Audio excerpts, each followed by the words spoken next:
back to Pete's Peak. Today, we're back on the Coleman AT125UT. We think we have a solution to our engine problem. If you've watched our other videos, you know that we've had several issues with the Coleman, but the latest and biggest issue that we've had is that the gears inside the gearbox broke several teeth off inside, and so it basically junked the motor. I mean, you can't get those internal parts for it from what I've found. And Coleman on their website wants $750 for a motor. They didn't want to do anything to help us out with all of that, so we decided we would go our own route and figure out a way to get this thing back up and running. So it's time for an upgrade. So if you get on eBay and search 125cc engine, you'll come up with all kinds of options for the 125cc Chinese mini bike motors, dirt bike motors, ATV motors, and they're pretty much all the same. You've got several options, and from what I can tell by looking at the pictures, they all look like they would pretty much directly bolt in. The one that we decided to go with, it actually listed in the description that this works as an upgrade to the smaller ATV engines. If you have a 70 or a 110 or whatever, that it bolts in and you can upgrade and have a bigger motor.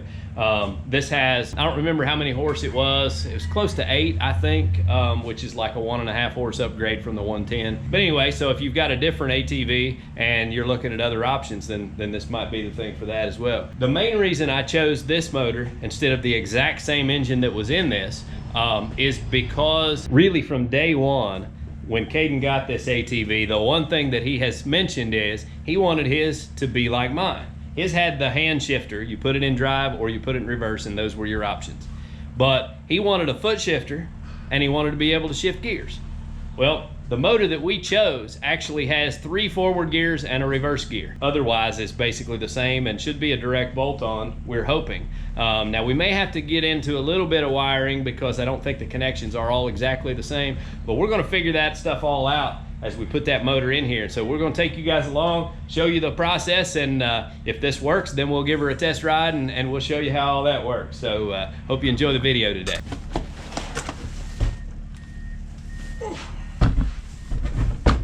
I had my son open this box earlier while I was at work because I wanted him to send me a picture of the wires so I could see if they were going to be the same or not. So now we've got some styrofoam pellets and stuff we're going to have to get cleaned up here.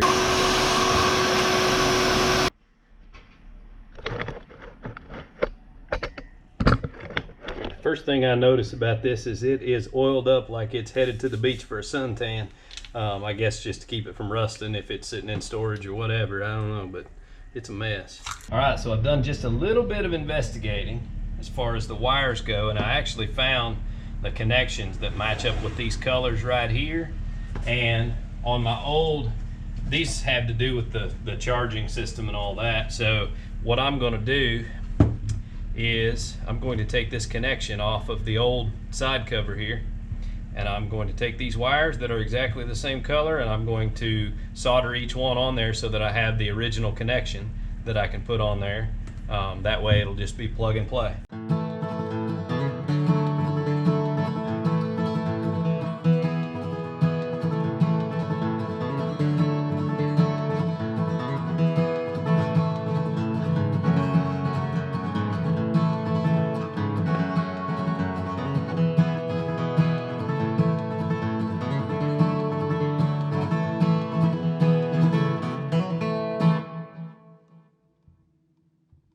So we've got it just about in position. I haven't put any bolts in it yet, so try to get it lined up.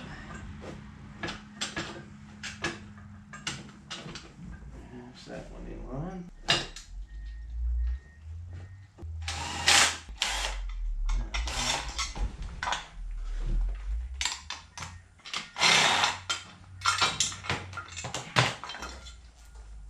So we can see what we're doing there.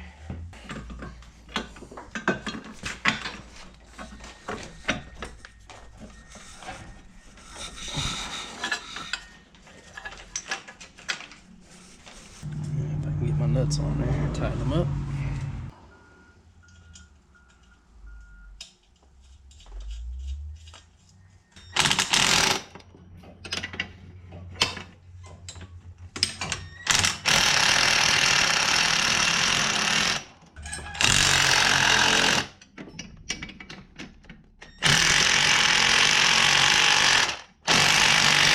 All right, so you got 2 bolt holes on the bottom here.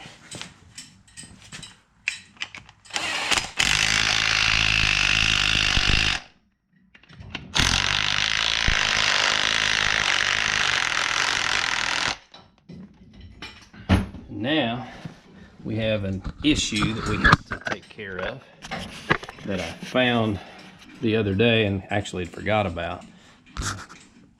But this little subframe thing that is the motor mount part of the chassis is broke in two right there.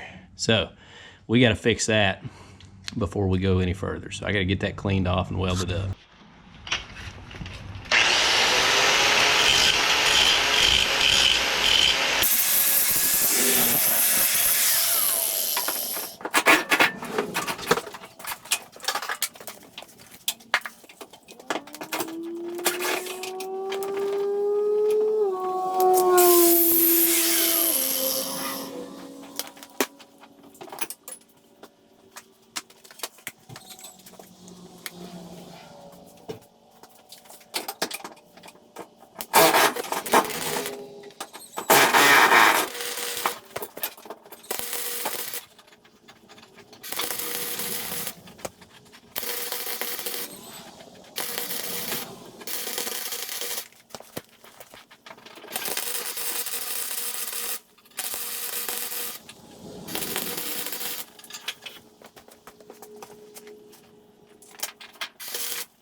All right, so if you want to be impressed, take a look at these welds and then go look at somebody else's that knows what they're doing. But I think it will hold, and I kind of beefed up in that angle right there. Just piled it on to make a little gusset, try to strengthen it up so that way it'll break on this side next, or just past the welds. But it'll break again, I'm sure. You about to back out? Yeah. Oh, I need to paint that real quick so it don't rust.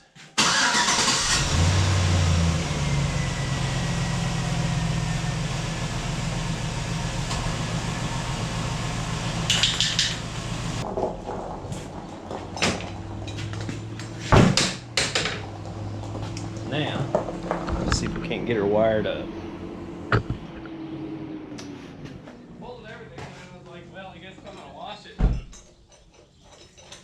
Oh, you gonna wash it, huh? Well, there's the little hose laying.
I'm doing a little mock-up here just to test everything before I get it put together, because I don't, I want to be 100% certain I've got everything hooked up right before I put the cowl back on and all that, because it's a pretty big job.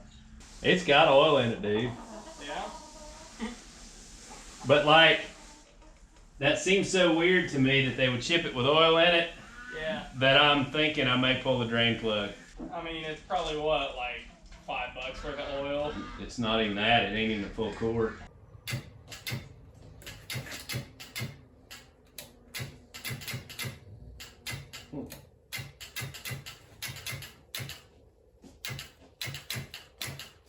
That's odd.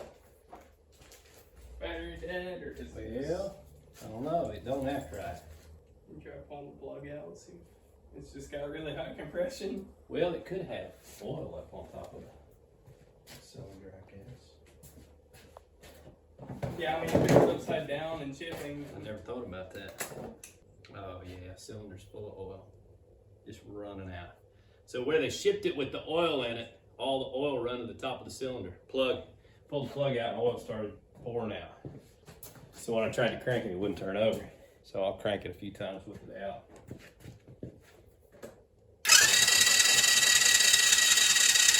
Kill switch.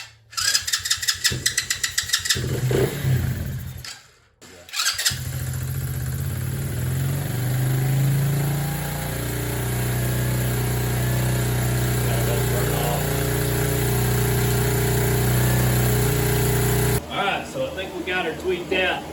They shipped this thing with about twice as much oil in it as it's supposed to have, so that's why it was smoking when we started it up. I knew something wasn't right and it wasn't wanting to rev out. I just poured the oil back in it after I had checked to make sure it had some in it. I assumed they put the right amount in it, but obviously not. So we drained it down to where it's supposed to be. There's how much oil we took out of it. So now she runs good.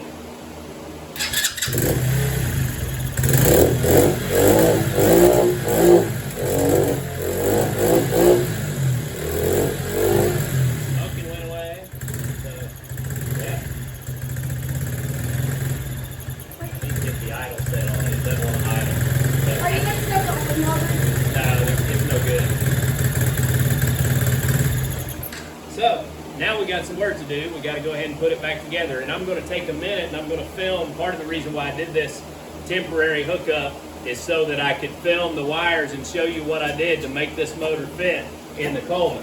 So I think this is something that's going to be useful because anybody that's bought one of these Colemans probably sooner than later is going to end up having some kind of engine problem. So this will give you another alternative to fix it for right at 300 bucks, which, you know, it is what it is. Not too bad. All right, so I showed you earlier where I took the wiring harness basically that came on this motor originally here, and I clipped those single wires off, and I took my pigtail off the old motor and just matched up same color to same color and put that connector on so that it plugs in right here where it's supposed to go.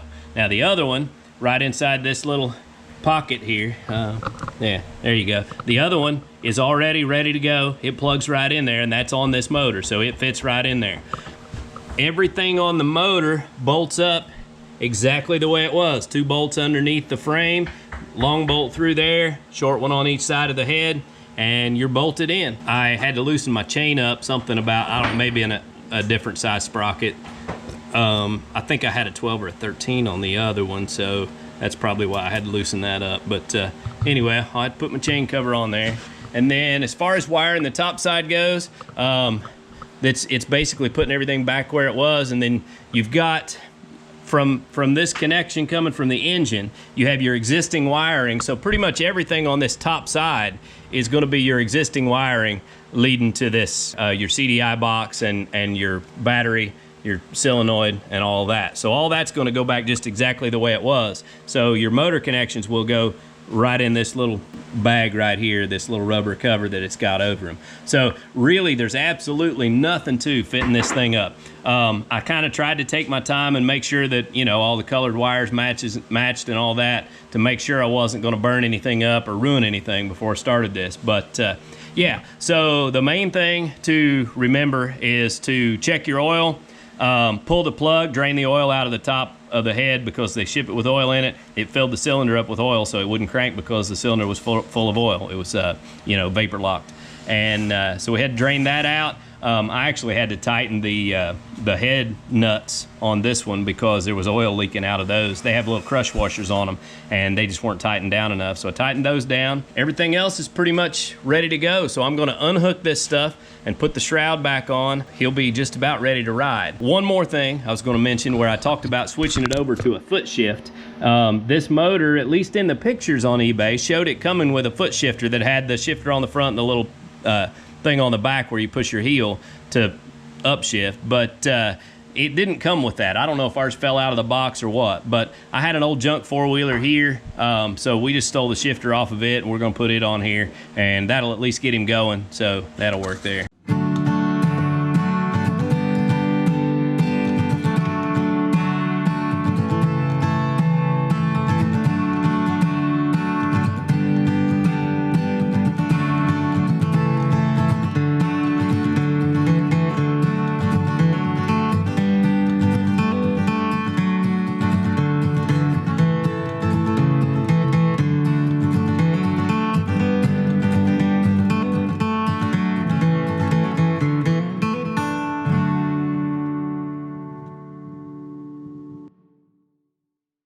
So it's about to get dark on us and we want to test it. Our shifter doesn't fit right, so that's not going to work, but we should be able to do a little test run anyway. So I kind of just stuck the fenders and stuff on here so we can give it a little test run, and then we'll bring it back in here and finish putting it together, and we'll order a shifter or see if they'll send us one or whatever the deal is there.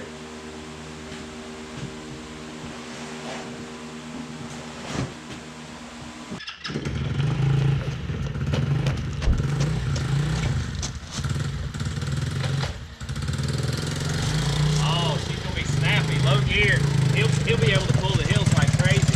Low gear's a lot lower.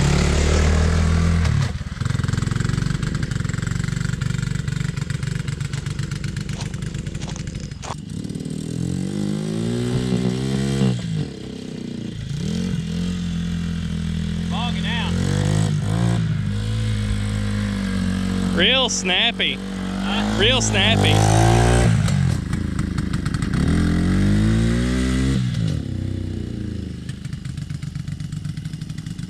She ain't liking the load. Something like that.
Yeah. It thinks it's going in reverse. I'm wondering if I can't unhook those shift wires because I don't need it. Yeah, I mean, No, I don't need I wonder if you can do it without killing the display. I don't know, because he needs the other gears. Well, I don't need the drive neutral sensor. No, I'm just saying like the whole display. I wonder if it's Can I drive it? Yeah. how it's wired. Hard.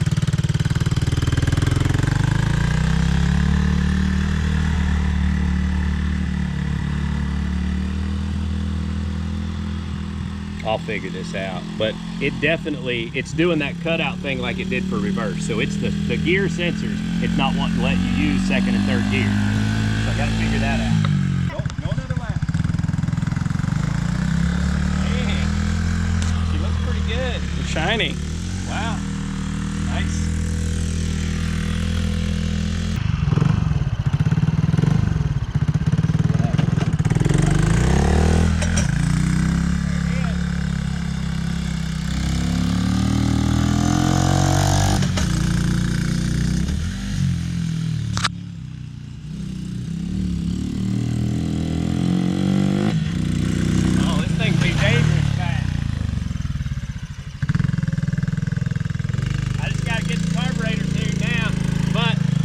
Are you still getting wheel speed?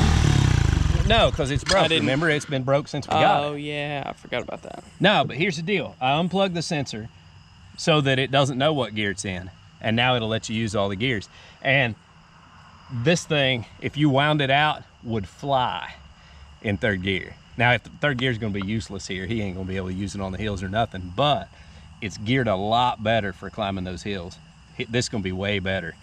I get the shifter lined out. all that. Could break way more bones. Oh, it'll be great.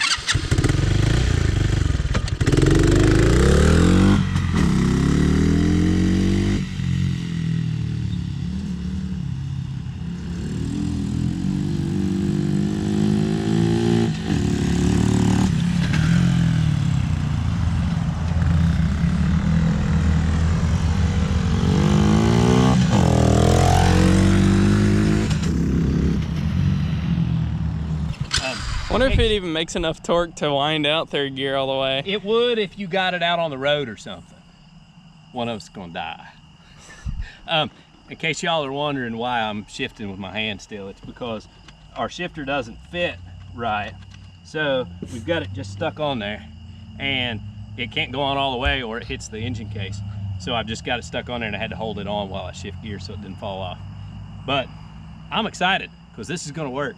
We'll get all these things lined out and yeah, he's gonna love this thing. And he's got he can shift gears now, so yeah. First things first, if y'all cut metal with an angle grinder, stop using those little fiber discs that blow into a million pieces and chop you open and you have to go get stitches. This right here is the ticket. They work fantastic and they're not gonna blow apart and cause you a bunch of pain.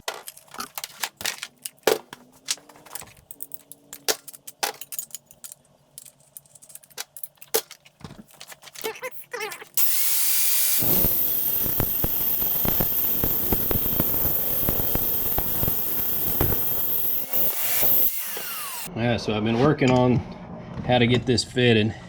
I think I finally got it. Had to get some clearance for the case, and I have to have enough room to have upward and downward movement on this for him to be able to shift it. So I think we're there. I had to weld this together right here, and then our bolt's gonna have to go in from the bottom instead of the top of this like it was made.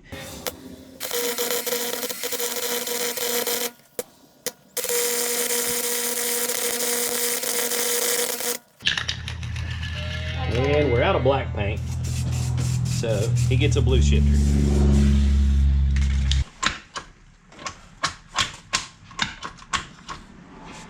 That's it.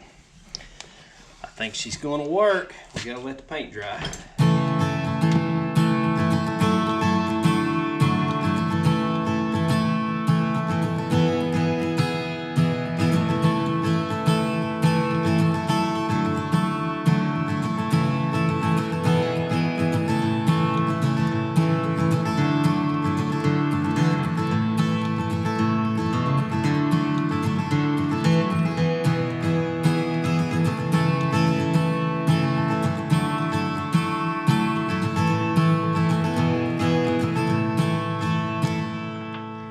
All right, so what we've got is all the parts from the other engine that broke, and we're gonna save all this stuff in a box so that we'll have it to use as spare parts. I mean, we've got a good cylinder, and this stuff actually is the same as the motor that we just put in there.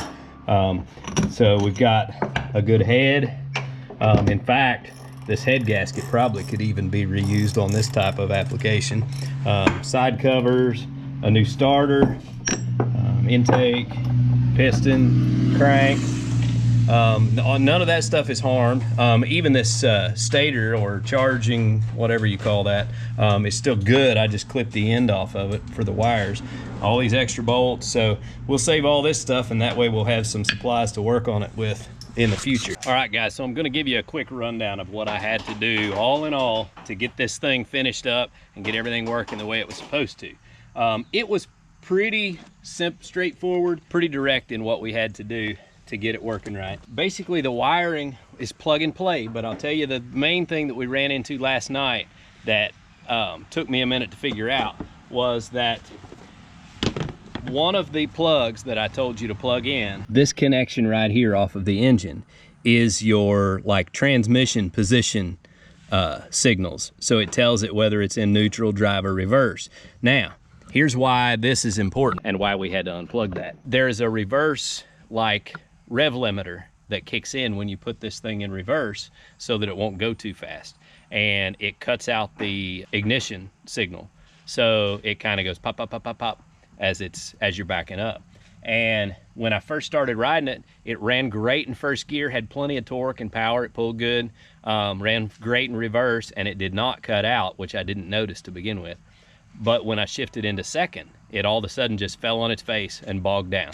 Had no power. It was making that popping sound, but I didn't realize what was going on. The transmission, or the whatever rev limiter in this Coleman, thought that it was in reverse when you shifted into second gear, so it wouldn't let you use second and third gear. So all we did was unplug that, and it immediately fixed the problem, and everything works fantastic.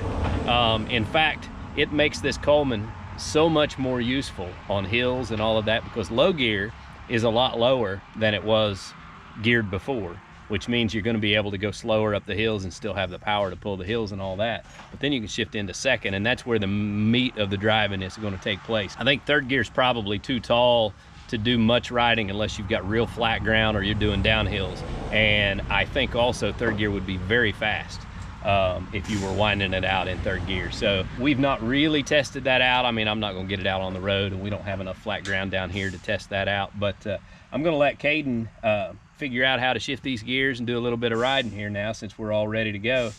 We got her all buttoned up. But yeah, this overall is a pretty cool project, and I'm excited about it, because I think it actually is going to make this Coleman a whole lot better. So we got her all bolted up. Now on this side, as you can tell, I cut out the plastics on this side of the engine cover so that I could make me a shifter. Of course, wiring here, real straightforward. Everything plug and play, except that one connector we had to put on right there, which we did our splices and heat shrink tape there. Got that all hooked up and sealed up. So really nothing to that.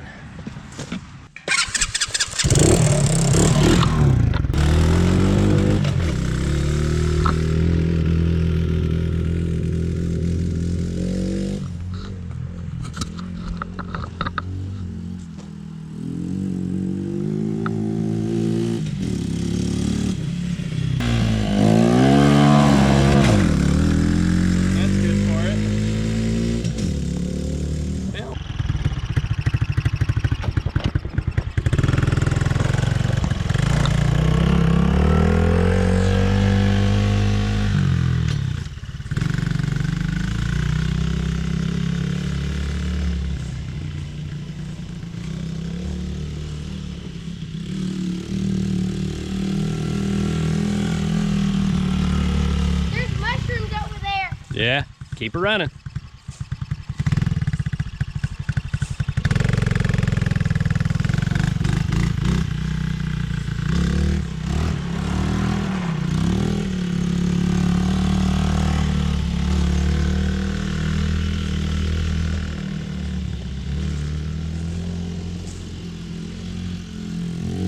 Hey, Caden, you don't have your helmet on. Huh? You don't have your helmet on. Put her back in first. No, put her back in first. First gear. No. Huh? Yeah. Pull, pull. That's first. Try it. Yeah. Let Cameron take it a rip real quick. Go get your helmet. In first still? Yeah, it's in first. So down for up, or for, yeah, up a gear, and yeah. All your forward gears are down. Yeah. 1, 2, and 3.